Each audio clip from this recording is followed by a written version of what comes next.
Europe. Il est 7h14, Patrick Cohen.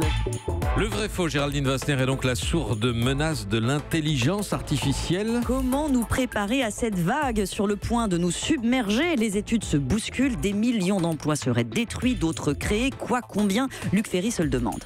L'intelligence artificielle va créer 21 millions d'emplois. Alors je ne sais pas si c'est vrai, mais la question elle est là. Quels sont les emplois qu'elle va détruire? Quels sont les emplois qu'elle va créer?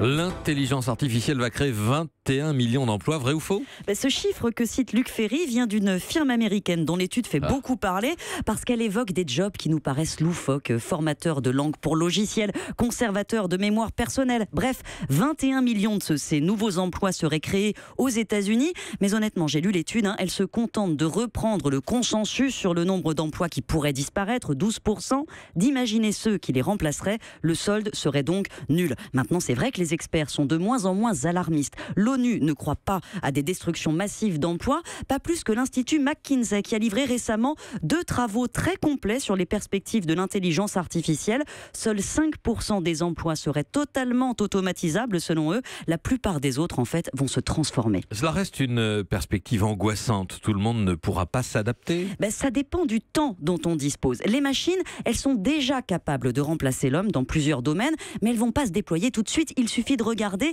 les investissements. Moins de 40 milliards ont été investis l'an dernier dans le monde pour l'intelligence artificielle. Les 2/3 par d'immenses entreprises de la tech, les Google, Amazon.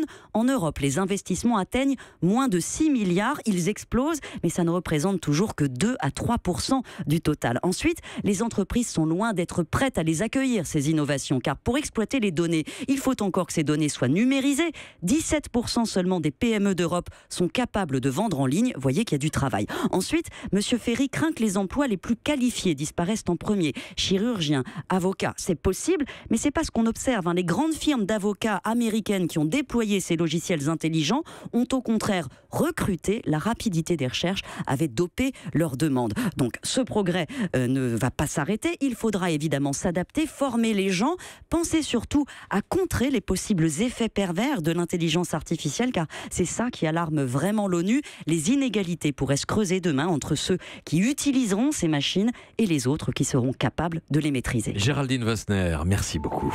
Europe. Europe 1.